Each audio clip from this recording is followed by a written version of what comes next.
बिस्मिल्लाहिर्रहमानिर्रहीम। अस्सलाम वालेकुम दोस्तों, उम्मीद करता हूँ तमाम नाज़रीन खैरियत से होंगे। आज की इस वीडियो हम बात करेंगे दास्तान एपिसोड नंबर 28 के हवाले से। जैसे कि एपिसोड नंबर 28 सीज़न 1 की आखिरी एपिसोड होगी। आज के हमारे मौज़ूआत कुछ यूँ रहेंगे, जैसे कि अल्बा कोहान के तख्त पर एक नया आदमी बैठा है। ये नया आदमी कौन है? इसके अलावा ट्रेलर में हमने देखा, ट्रेलर में 2 जंगें दिखाई गई। ये 2 जंगें कौन सी हैं? महल में गद्दार कौन हो सकता है जिसकी वजह से ये हमला आसानी से हो सका? इसके अलावा हमने मुसलमान लड़के को भी देखा। क्या इक्कज़ और बातूगा मुसलमान हो जाएंगे? तमाम तरह मालूमात जानने के लिए वीडियो को अंत तक ज़रूर देखिएगा। और अगर आप हमारे चैनल पर नए हैं, मेरी आपसे गुजारिश है हमारे यूट्यूब चैनल को ज़रूर सब्सक्राइब करें। दोस्तों, जैसे कि ये ट्रेलर सीज़न 1 की आखिरी किस्त का लास्ट ट्रेलर है, जो कि बहुत ही शानदार है।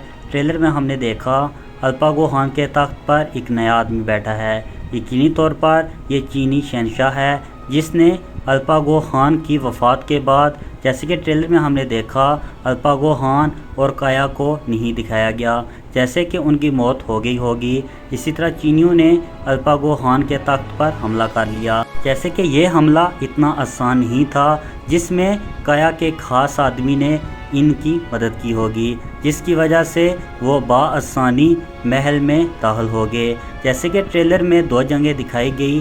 पहली जंग जब अल्पा कोहान के महल पर चीनियों ने हमला किया गया, ये वो सीन है। जबकि दूसरी जंग में इक्कज़ को मुसलमान लड़का मदद कर सकता है और उसकी मदद से ही इक्कज़ और इसके तमाम सिपाही अल्पा कोहान के महल पर दोबारा हमला करेंगे और वो चीनियों को बुरी तरह शिकस्त देंगे। इसी तरह इस सब में इक्कज़ कामयाबी हो जाएगी और वो बातूगा को आज़ाद करवाने में कामयाब हो जाएगी।